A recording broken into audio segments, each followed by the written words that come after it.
Welcome to Not Milk Never Milk. Subscribe if you're lactose intolerant. You start by enabling developer options and immediately toggling the blur feature so the system can expose advanced UI effects. Open Settings, tap the build string 7 times, then go into Developer Options and find the Control Center Blur toggle. Turn it on and watch for an apply prompt.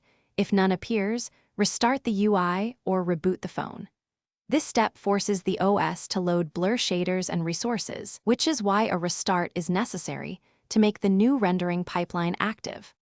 Once the blur engine is active, adjust intensity and rendering settings to achieve the look you want.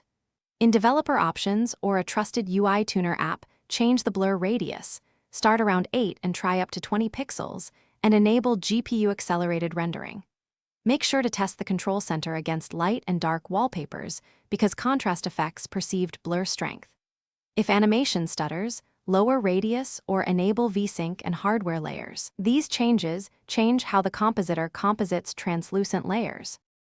Finish by validating stability and fixing any visual glitches.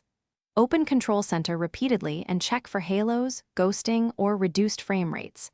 If artifacts persist, clear the system cache or wipe the cache partition to remove stale shader caches, then reapply blur.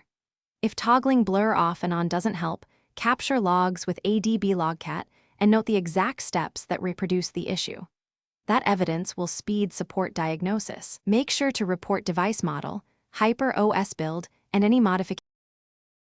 Thanks for watching. If this was helpful, leave a like and consider subscribing. See you next time.